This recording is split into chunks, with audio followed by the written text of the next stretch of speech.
मलाई लाग्छ कि अख्तियारलाई केही कुराहरू जो कानुनले कतिपय निर्णयको बारेमा चाहिँ उसको नजर उसको कुरा त्यहाँ पुग्नु हुँदैन अथवा रोकेको बाहेक बाँकी सबै ठाउँमा त्यो अधिकार अख्तियारसँग छ।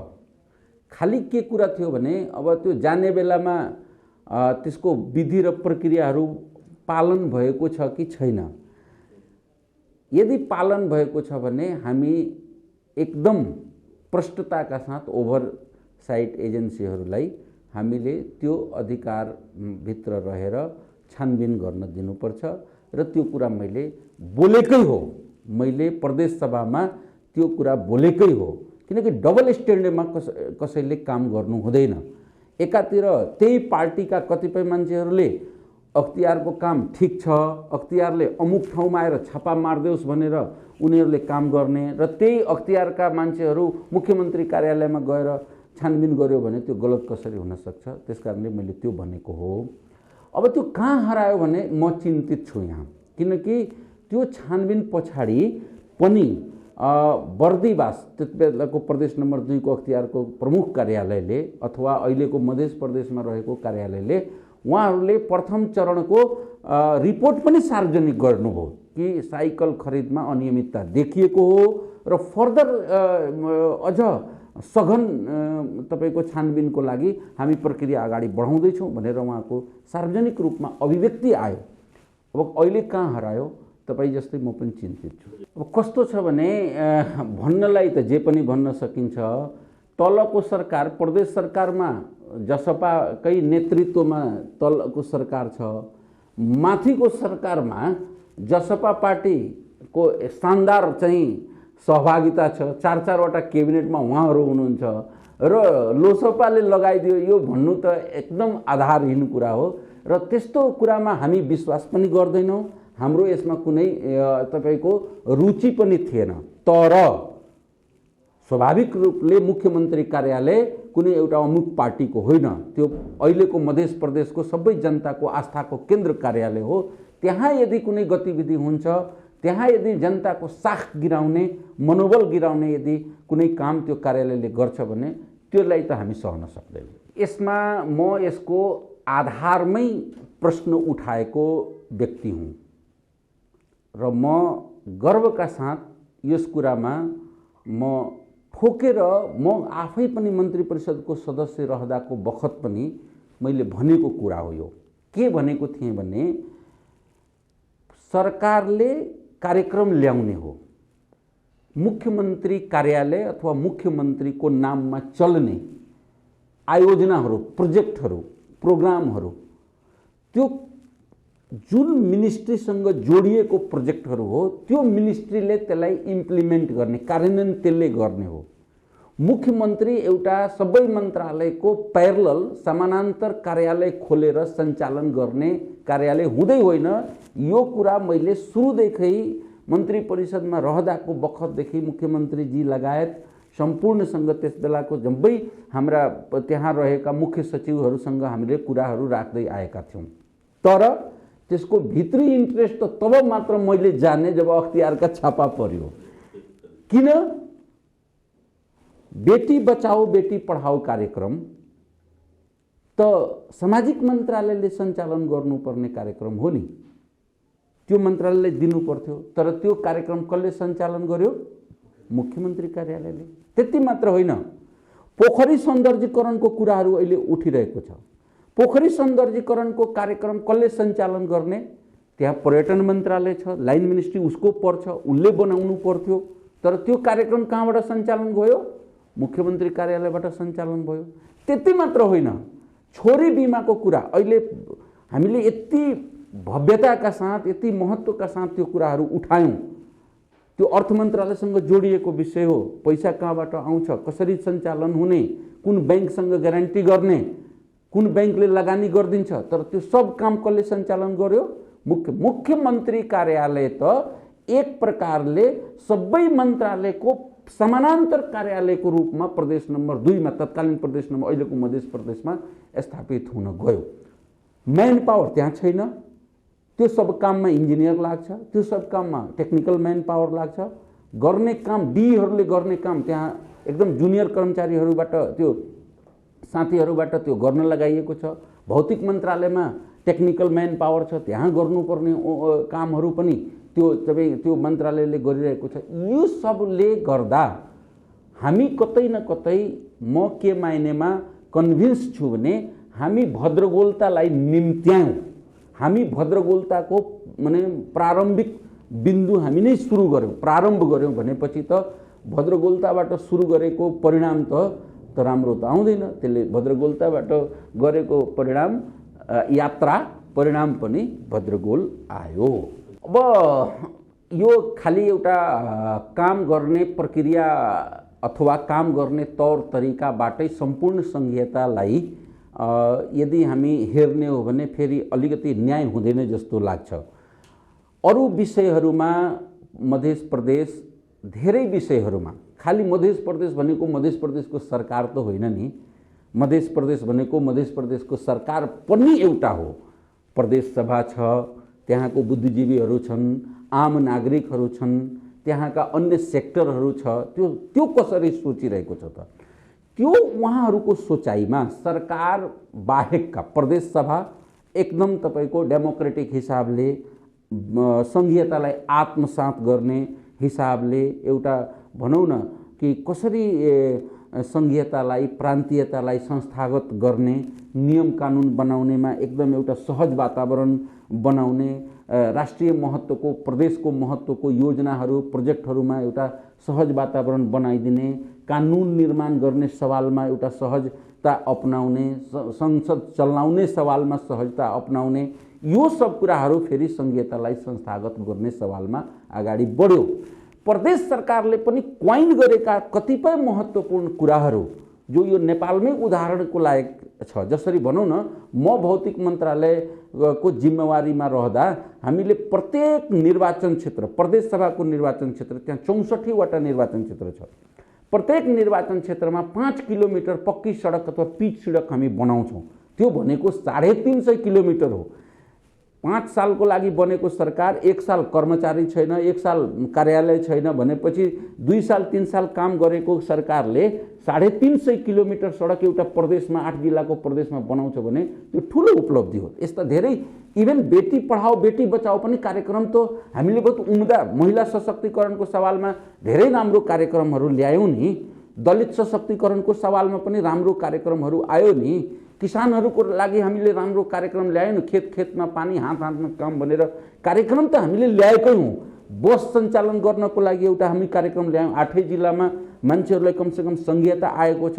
राजधानी जनकपुर बनाइएको छ। जनकपुरबाट राजविराज र वीरगञ्जदेखि मान्छेहरूलाई सहज एउटा आवत जावत होस्, कार्यक्रम हामीले धेरै ल्यायौँ। तर इम्प्लिमेन्टेसनको पार्टमा सरकारमा समस्या देखियो। त्यसको अरू पनि पार्टहरू होला, कर्मचारीको समस्या होला, तपाईको अर्थको समस्या होला, पैसाको समस्या होला, बजेटको समस्या होला, यो सब छ। तर सङ्घीयतालाई संस्थागत गर्ने सवालमा मध्य प्रदेशका आम नागरिक, त्यहाँको आम बुद्धिजीवी अथवा पेसागत सङ्घ सङ्गठन, पत्रकारदेखि सबै साथीहरू, प्रदेश सभा सबै लागि परेका छन्। सरकार त के हुन्छ कि कुनै पनि सरकार थायी प्रवृत्तिको हुँदैन। त्यो संयोगले अहिले चलिरहेको छ विभिन्न कम्पोजिसन। अहिले पनि म त्यसको बारेमा कुनै अर्को प्रसङ्गमा बताउँला। तर सरकारले नै त्यसलाई कमजोर बनाइदियो अथवा बनिहाल्छ भनेर हुँदैन। हामी सङ्घीयतालाई संस्थागत गर्ने पक्षमा दरोका साथ उभिएका छौँ। म यसमा विनम्रतापूर्वक विमति राख्छु। मध्य प्रदेशबाट नै असहयोग भयो भन्दा पनि तत्कालीन अवस्थामा र अहिले पनि म सरकारको कुराहरू गरौँ न, सबै प्रदेशको लागि यो हुन सक्छ, मध्य प्रदेश मात्र किन? एनेक्स हेरौँ, अनुसूची 6 प्रदेश सरकारको एउटा उदाहरण काफी छ। प्रदेश सरकारको अधिकारको सूची, प्रदेश सरकारको अधिकारको सूचीमा, प्रदेशको सूचीमा प्रदेशको जनताको जीवधनको सुरक्षाको लागि अथवा प्रदेशको शान्ति सुरक्षा नम्बर 1 मा छ। अब शान्ति सुरक्षा गर्ने दायित्व जिम्मा पाएको प्रदेश सरकारसँग एउटा लठी लिएको पुलिस पनि छैन। कसरी संस्थागत हुन्छ? त्यो काम त सङ्घीय सरकारले गरिदिनुपर्छ नि, किनकि सङ्घीय कानुन बनाइदिनु पर्यो, सङ्घले फेसिलिटेट गरिदिनु पर्यो। समायोजनको कुरा सङ्घले गरेको छ, समायोजनको कुरा सङ्घले गरिसकेपछि कार्यान्वयनको दिशामा अगाडि बढाउनु पर्यो। अहिले पनि सङ्घ सरकारले सबै प्रदेशहरूमा सङ्घीय प्रहरीको भर्ना चाहिँ खोलिरहेको छ। यो अन्याय हो नि, यो अन्याय हो, किनकि प्रदेश सरकारले प्रादेशिक पुलिस, प्रादेशिक सुरक्षाकर्मी, प्रहरी भर्ना गर्ने पाउने अधिकार अब प्रदेशमा चाहिने 10,000 यदि पुलिस चाहिन्छ भने सङ्घीय सरकारले त्यो आजको दिनमा त्यो यो सरकार भनेको, यो अहिलेको सङ्घीय सरकार नेपाल सरकार भनेको 2074 सालभन्दा अथवा 2072 सालभन्दा पहिलेको सरकार होइन नि। 2072 सालमा सङ्घीय लोकतान्त्रिक गणतन्त्रात्मक संविधान जारी भइसकेपछि र 74 सालपछि कार्यान्वयनमा गइसकेपछि त प्रदेश सरकारलाई जिम्मा दिनु पर्यो। ल अब तपाईँको सरकारमा कति पुलिस चाहिन्छ? 5,000, 10,000, 2,000 तपाईँ भर्ना गर्नुहोस्। एउटा सानो उदाहरण दिए, मन्त्रालयका सचिवहरू, मन्त्रीहरूलाई थाहा हुँदैन सचिव चेन्ज हुन्छन्, कर्मचारीहरूको सवालमा, प्रमुख सचिवको सवालमा, बजेटको तपाईँको एउटा भनौँ न समन्यायिक किसिमले बजेट वितरणको सवालमा अहिले सङ्घीय सरकारमा किन बजेट चाहिन्छ? सङ्घीय सरकारले हेर्ने 4वटा विषय होइन? सङ्घीयताको मूल मर्म भावना अनुसार डिफेन्स हेर्ने हो, करेन्सी हेर्ने हो, फरेन पोलिसी हेर्ने हो, त्यही होइन? अब विकास निर्माण प्रदेश, मध्य प्रदेशमा सडक कसरी बन्छ त्यो पैसा अहिले उसलाई चाहिन्छ, सङ्घीय सरकारलाई चाहिन्छ। त्यो भनेको सङ्घीयता यहाँ काठमाडौँमा सिंहदरबारमा बसेका साथीहरूकै मनोवैज्ञानिक रूपले अहिले म के भन्छु भने सङ्घीयतालाई सम्पूर्ण रूपले आत्मसात गरि नसकेको अवस्थाले समस्या हो। डिफेन्स र आन्तरिक सुरक्षा फरक कुरा हो, यसमा म करेक्ट गरेँ। डिफेन्स भनेको जहिले पनि हामी बोर्डर सेक्युरिटी, आर्मीको कुरा डिफेन्ससँग जोड्छौँ र आम नागरिकको कुरा शान्ति सुरक्षासँग। म यसमा सङ्घीय सरकारले जसरी प्रदेश सरकारहरूसँग कोअर्डिनेट गर्नु पर्थ्यो, सङ्घीय सरकार चुकेको छ कतै न कतै। प्रदेश सरकारबाट प्रदेशका जनताहरूको अपेक्षा बढी छ, किनकि स्थानीयलाई हामी सरकार त भन्यौँ माधवजी, तर आम जनताको सरकारको बारेमा के बुझाइ छ भनेको मन्त्री हुनु पर्यो, मुख्यमन्त्री हुनु पर्यो, मन्त्रीलाई छुन पाउनु पर्यो, मन्त्रीसँग आफ्नो समस्या राख्न पाउनु पर्यो, मन्त्रीसँग आफ्नो कुरा राख्न पाउनु पर्यो, मन्त्रीले मेरो गाउँको बाटो बनाइदिनु पर्यो, मन्त्रीले मेरो गाउँको बारेमा खानेपानी कसरी व्यवस्थापन हुन्छ सोचिदिनु पर्यो, स्कुलको बारेमा, शिक्षाको बारेमा सोचिदिनु पर्यो, मन्त्रीले नै विभिन्न जो समस्या छ त्यो समस्या सम्बोधन गरिदिनु पर्यो भने सरकार भनेको मन्त्री, मन्त्रालय, मन्त्री परिषदलाई बुझ्ने, हामीले स्थानीयलाई पनि सरकार भन्दैनौँ। त्यो प्रोटोकलमा, लेखाइमा, संविधान त त्यो ठिक छ त्यो होइन, तर जति अपेक्षा जनताको एक्सपेक्टेसन प्रदेश सरकारसँग छ त्यति एक्सपेक्टेसन स्थानीय सरकारसँग पनि छैन। सङ्घीय सरकारमा अहिले सिंहदरबारमा जानुहोस्, म धेरै दिनपछि आएको छु, म यहाँ पार्लियामेन्ट कन्स्टिट्युन्ट एसेम्ब्लीमा पनि थिएँ, त्यो बेला सिंहदरबारमा म जति चाँप हेर्थेँ अहिले त्यसको आधाको आधा पनि 25% चाँप छैन भने चाँप कहाँ गयो? जनताको प्रेसर कहाँ गयो भने प्रदेशको राजधानीहरूमा गयो, जनकपुरमा गयो, बुटवलमा गयो, तपाईको अरू विभिन्न ठाउँहरूमा गयो, हेटौडामा गयो। तर त्यो बुटवल, त्यो हेटौडा, त्यो विराटनगर, त्यो जनकपुरलाई जति हामीले मजबुत बनाउनु पर्थ्यो त्यो हामीले सैद्धान्तिक रूपमा पनि र व्यावहारिक रूपमा पनि हामीले बनाउन सकिरहेको छैनौँ। तसर्थ यदि जनताको विकास निर्माणदेखि, जनताको प्रादेशको जनताको जीवधनको सुरक्षादेखि र त्यहाँको बारेमा विकास र समृद्धिको खाँका कोर्लेर अगाडि बढ्ने हो भने त्यही सरकारहरूलाई, त्यही प्रदेशको प्रादेशिक संरचनालाई मजबुत बनाएर योभन्दा पहिले 6 पार्टी हामी मिलाएर बनाएको राजपाको पनि दलको नेता थिएँ। अहिले पनि तपाईँले भने जस्तो लोकसभाको संसदीय दलको नेता छु, अहिले प्रदेशको पनि अध्यक्ष छु त्यहाँको मध्य प्रदेशको। पहिले हाम्रो पार्टी के हो पहिले यो बुझौँ। हाम्रो पार्टी शोषित पीडित उपेक्षित खास गरेर त्यसमा मधेसलाई फोकस गरेर त्यसको माग र मुद्दालाई सम्बोधन गर्ने, माग र मुद्दालाई क्यारी गरेर अगाडि बढ्ने मान्यता के भनेको लोकतान्त्रिक मूल्य र मान्यता दुईटा कुरा बुझौँ है। मान्यता भनेको लोकतान्त्रिक मूल्य मान्यता, डेमोक्रेटिक पावर, अर्को चाहिँ मधेसवाद लगायत पहिचानवादी उपेक्षित जनताहरूको मुद्दा, माग मुद्दा लिएर जाने। अहिलेको मध्य प्रदेशमा यसरी हेर्ने हो भने यो दुईटालाई आत्मसात गरेर अगाडि बढ्ने कुनै पार्टी छैन। अहिले भनाउँदा राष्ट्रिय पार्टीहरू भइसके, काङ्ग्रेसदेखि नेकपा यससम्म नाम राख्नु पर्दैन। जसपा उपेन्द्रजीले नेतृत्व गरेको पार्टी एउटा बनाउनु भयो। सुरुमा त मधेसको कुरा गर्नुभयो, तर काठमाडौँमा आएर यस तपाईँहरूकै मिडियामा उहाँले एकचोटि भन्नुभएको थियो, त्यो म अहिले पनि कसै साथीले भन्छन् कि म समाजवाद त बुझेको छु तर मधेसवाद बुझेको छैन।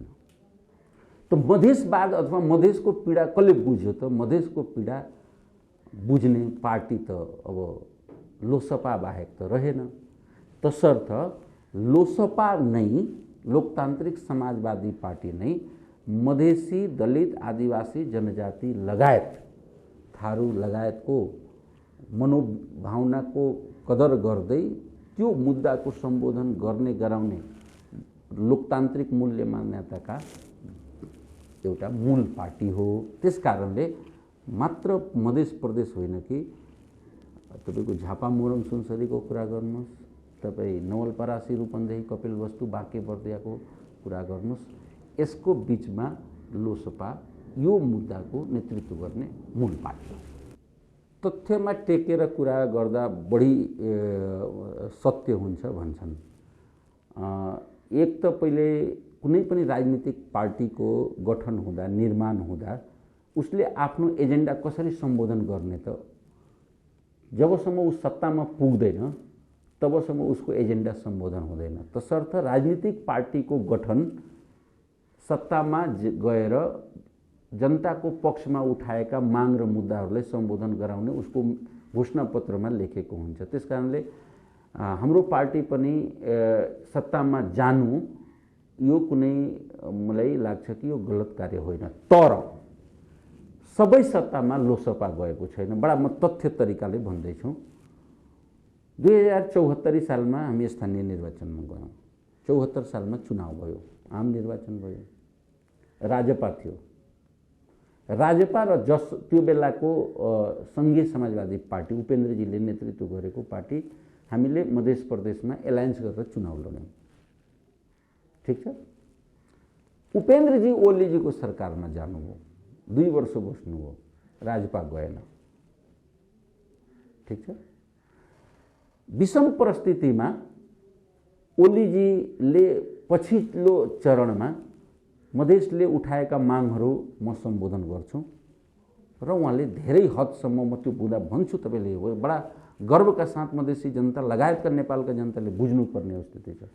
139 वटा मुद्दा फिर्ता भयो। मधेसका धेरै पार्टीहरू बने, धेरै सरकारमा बसे 2064 सालदेखि, तर कुनै पनि एउटा सरकारले एउटा पनि सार्वजनिक अपराध समेतको मुद्दा पनि फिर्ता गर्न सकेको छैन।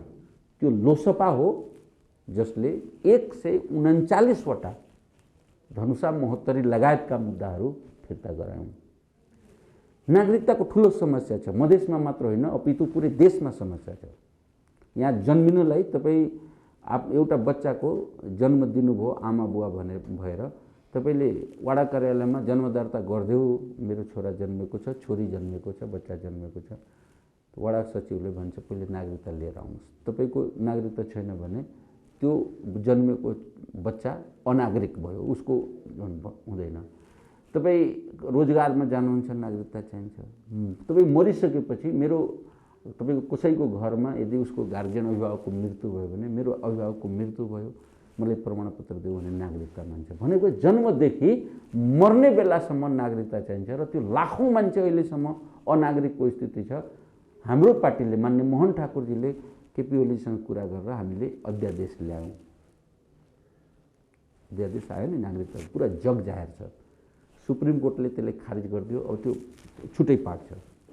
संविधान संशोधन हुनुपर्छ भने हामीले 2072 सालमा संविधान घोषणा भएको बखतदेखि नै त्यो कुरा उठान गरेका छौँ। उपेन्द्रजीले 18 महिनाभन्दा बढी सरकारमा बस्नुभयो, संविधान संशोधनको सकको कुरा पनि उठेन। ओलीजीले संविधान संशोधनको लागि नेपाल सरकार र हाम्रो पार्टीको बीचमा टास्क फोर्स बन्यो, जग जाहेर छ, क्याबिनेटले बनाएको, काम सुरु भयो। यति काम भइरहँदा हामीले मधेसको काम जसले सम्बोधन गर्नुहुन्छ त्योसँग हाम्रो सहकार्य हुन्छ भनेर हामी सरकारमा गयौँ एकचोटिको लागि। न हामी काङ्ग्रेससँग सरकारमा गयौँ, न हामी प्रचण्डसँग सरकारमा गयौँ, न हामी अन्य पार्टीसँग सरकारमा गयौँ, न हामी तल्ल चाहिँ अर्को पार्टीसँग सरकारमा गयौँ। हामीले मधेसको जनतालाई भनेका थियौँ कि मधेसमा मधेसी पार्टीको सरकार बनाउँछौँ। त्यो भनेको तत्कालीन समाजवादी पार्टी र राजपाको सरकार, र त्यो हामी बनायौँ। हामीसँग धेरै अप्सन आयो कि हामीसँग मिलेर सरकार बनाउनुहोस्, म जोड्दैछु म। तर हामीले अहिलेको त्यो लालबाबुजीको नेतृत्वको सरकार जस्तो हामी सरकार बनाएनौँ।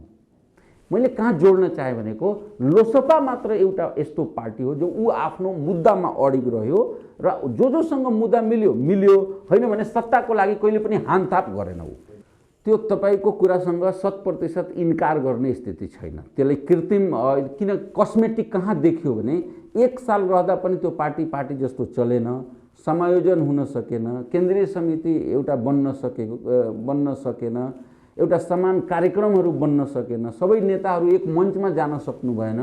त परिस्थितिले के देखायो भने एउटा विषम परिस्थिति थियो। उपेन्द्रजीलाई उनको पार्टी फुटिरहेको थियो, उनको आवश्यकता थियो।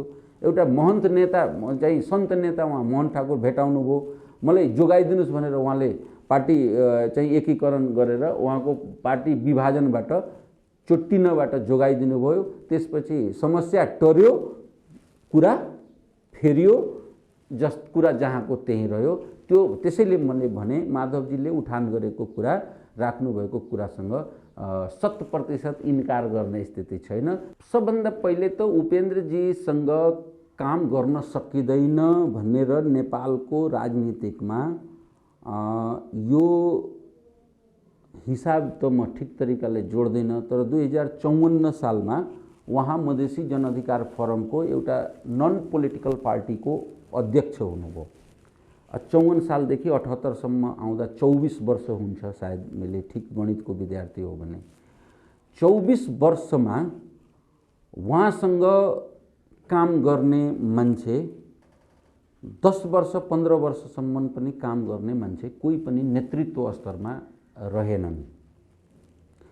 उनीसँग काम गर्ने सबभन्दा पहिलो चरणको महानन्द ठाकुरदेखि जितेन्द्र सोनलसम्म, भाग्यनाथ गुप्तादेखि रामकुमार शर्मासँग रहेनन् मान्छे। फेरि संसदीय राजनीतिकमा विजय गच्छदारदेखि जेपीसम्म उहाँ जोड्नुभयो, कोही पनि मान्छे उहाँसँग रहेन।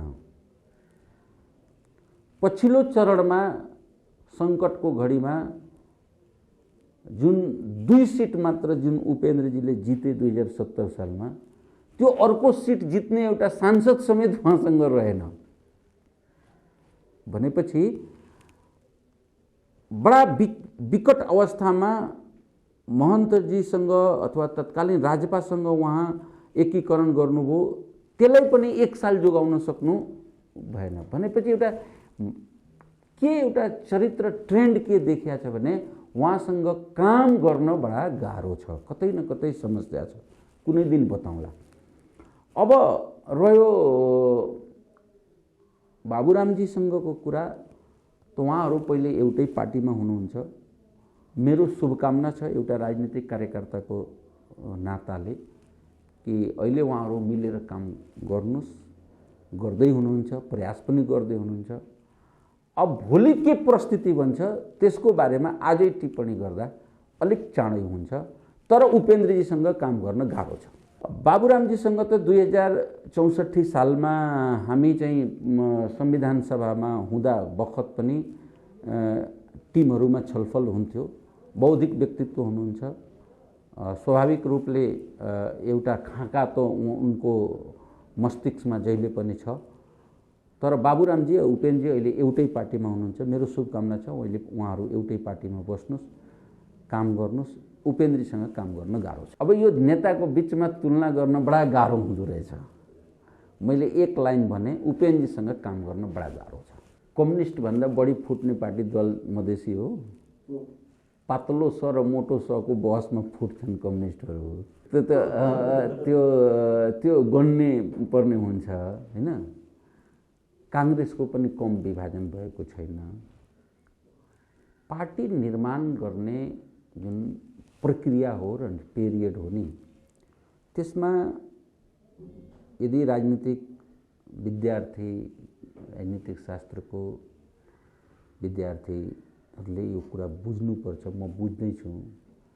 भारतमा पनि पार्टी निर्माणको प्रक्रियामा पार्टीहरू टुटफुट सानो स्वार्थमा जान्छन्।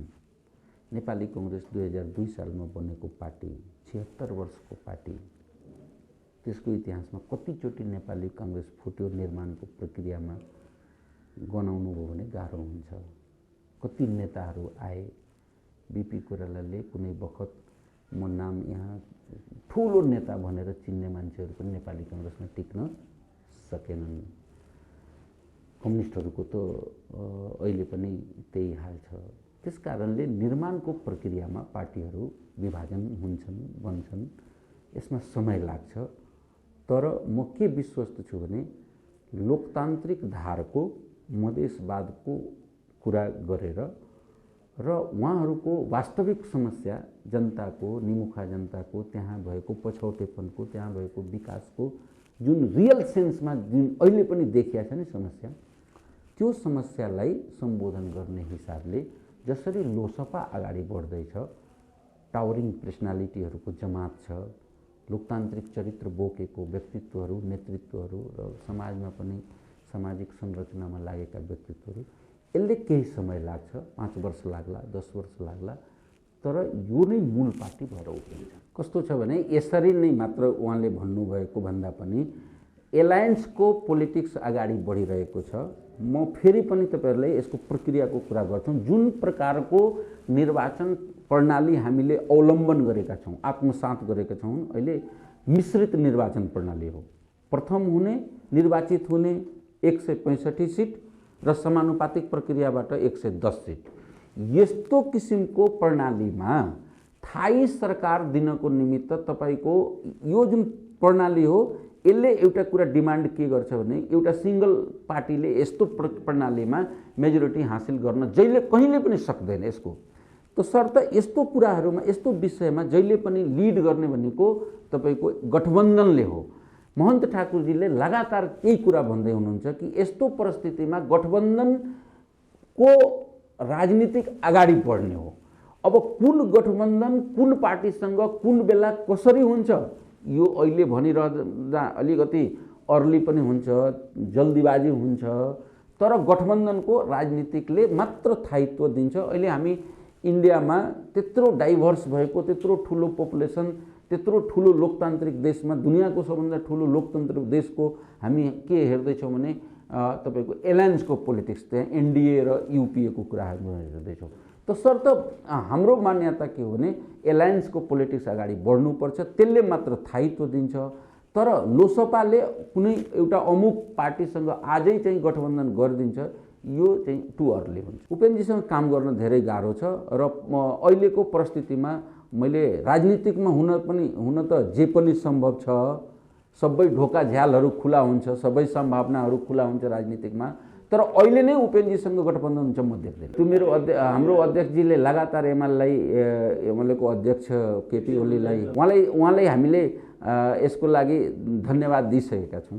र एउटा कुरा जोडौँ, यो गठबन्धन जुन अहिले सरकारको गठबन्धन नै अगाडि जान्छ, जुन अहिले मान्छेहरू परिकल्पना गरिराखेका हुन्छ नि, त्यसमा त फेरि यो गठबन्धनमा थायित्व फेरि एक प्रकारको कसरी हुन्छ। यो गठबन्धन त वैचारिक रूपमा बनेको गठबन्धन त होइन नि। प्रचण्डजीको कुन विचार माधव नेपाली काङ्ग्रेसको कुन धारासँग मिल्छ मलाई बताइदिनुहोस् त होइन। त्यस कारणले यो वैचारिक रूपमा बनेको सरकार होइन, यो अत्यन्त थ्रेटको रूपमा बनेको सरकार हो। यो सरकार जहिलेदेखि बनेको छ सरकारको तीनवटै अङ्ग, सरकारको नि राज्यको तीनवटा, सरकार त मैले करेक्सन गरेँ है, राज्यको तीनवटै अङ्ग अस्तव्यस्त छन्। कार्यपालिका नन फङ्सनिङ स्टेटको रूपमा गएको छ, कुनै पनि तपाईको जनताको जनकल्याणकारी काम गर्न सकेको छैन। विकास निर्माण खर्च हेर्नु हो भने अहिलेसम्मको सबभन्दा न्यून छ। व्यापार धाराशायी हुँदै गएको छ, उद्योगीहरू त्राहीको अवस्था छ, ब्याङ्कको अवस्था एकदम माने तपाईको एकदम नाजुक अवस्थामा पुगेको छ एक प्रकारले त्यो। अर्कोतिर न्यायपालिका लथालिङ भताभुङको अवस्था छ, व्यवस्थापिका सञ्चालन हुन सकेको छैन। राज्य कहाँबाट चल्ने? राज्य चल्ने यो तीनवटा ठाउँबाट, कार्यपालिका, व्यवस्थापिका, न्यायपालिका। कुन चलेको छ मलाई बताउनुहोस्। त्यस कारणले र यो सरकारको कहाँ चिन्ता छ? व्यवस्थापिका चलेन भने संसद चलिरहेको छैन, सरकारको के पहल छ त्यसमा? न्यायपालिका चलिरहेको छैन, हाम्रो आफ्नै प्रधान न्यायाधीश उप हामीले चाहिँ महाअभियोग लगाउने स्थिति आएको छ, चलिरहेको छ। मारपिट भयो अस्ति अदालतमा, त्यसको जिम्मा कसले लिने? त्यस कारणले यो सरकार सञ्चालनको लागि एलायन्स बनाएर जानको लागि बनेको एलायन्स पनि होइन, यो सरकार पनि होइन। यो सरकार हर मोर्चामा फेल भएको छ। यो सरकार त्यस कारणले यो एलायन्स यथास्थितिमा रहन्छ नै, यो नै पहिले ठुलो प्रश्नको घेरामा छ कि राजनीतिकमा सबै सम्भावनाको ढोकाहरू खुला हुन्छ। एलायन्सको पोलिटिक्स अगाडि बढ्छ। कुन पार्टीको कुन बेला कहाँ एलायन्स हुन्छ त्यो अहिले समय चाहिँ परिपक्व भइसकेको छ। यो भनिरहँदा पनि सायद यसको लागि पनि अब समय पनि यसको लागि पनि उपयुक्त समय अहिले छैन। हामी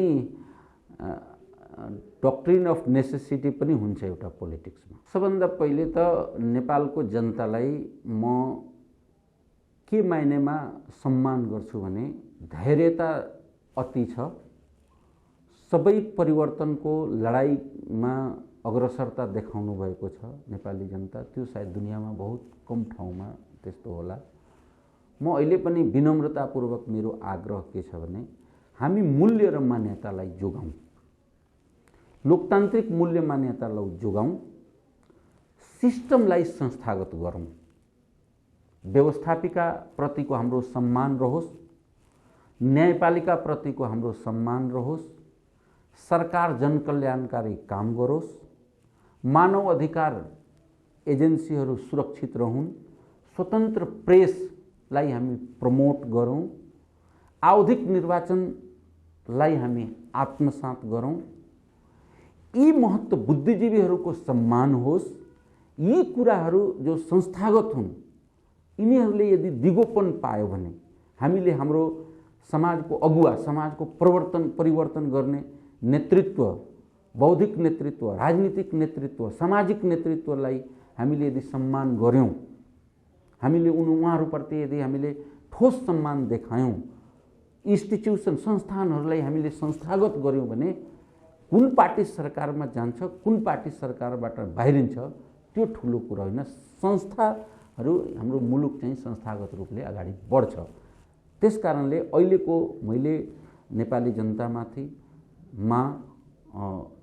गर्ने अपिल, आग्रह भनेको के हो भने हामी जे संरचना बनाएका छौं त्यसप्रति हाम्रो सम्मान होस्। समाजमा परिवर्तन गर्नेदेखि सामाजिक नेतृत्व, बौद्धिक नेतृत्व, राजनीतिक नेतृत्व लगायतका नेतृत्वहरूप्रति हाम्रो सम्मान होस्। प्रदेश सरकारहरू बनेको छन्, तिनीहरू संस्थागत रूपले अगाडि बढुन्। सिस्टमहरू राज्यको सबै तिनै त जुन अब बताउनुहोस् त, जुन व्यक्तिहरू गाउँमा जानुभयो भने अन्याय पर्यो भने भन्छ कि तिमीलाई, तपाईलाई म अदालतमा गएर देखाइदिन्छु भनेपछि अदालतप्रतिको सम्मान र त्यहाँ भएको माननीय न्यायाधीशहरूको जुन अहिले आचरण बाहिर आएको छ कसरी सम्मान हुन्छ। संसद भनेको, पार्लियामेन्टेरियन भनेको त कति उच्च कुरा हो, त्यो त्यसको कल्पना गर्न सकिँदैन। तर त्यो तपाईँ त्यहाँको अवस्था हेर्नुहोस् त, सरकारको मन्त्रीहरूको स्थिति हेर्नुहोस् त, गाली गलौजको कुरा मिडियामा आउँछ, यसबाट कसरी सम्मान हुन्छ? त्यो पनि भाषामा म धेरै भन्दिनँ। मैले भन्न खोजेको भने म अहिले सांसद छु, भोलि नरहन सक्छु। सदा ना रहा है सदा ना रहेगा जमाना के कुनै जरुरी छ? जनताको लागि म काम गरेँ, जनताले मलाई माया गर्नुभयो भने म आउँछु। जनताले लाग्यो he is not fit for me, त्यो मान्छे त्यो पार्टी हाम्रो लागि ठिक छैन, भोलि तपाईँले बाहिर बस भनिदिनुहुन्छ। त्यस कारणले व्यक्ति पार्टी भन्दा ठुलो कुरा के हो भने सिस्टम, र त्यो सिस्टम चाहिँ हामीले संस्थागत गर्नुपर्छ। र मलाई के विश्वास छ एउटा जनतामाथि कि यदि जनताको पक्षमा कुनै पार्टी कुनै व्यक्तिले काम गर्छ भने जनताले को माया पाउँछ। त्यो म आफ्नो क्षेत्रमा हेरेको छु, प्रदेशमा हेरेको छु। जनताको अपार माया प्रेम श्रद्धा मसँग छ र म पनि अत्यन्त आदर र सम्मान त्यो हामी आफ्नो जनतालाई गर्छौँ, गर्नु पनि पर्छ। त जनता र लिडरको बिचको यो एउटा सम्बन्ध स्थापित गर्न सक्यो भने सिस्टम पनि संस्थागत हुन्छ। यति मेरो अत्यन्त विनम्रतापूर्वक आग्रह हो।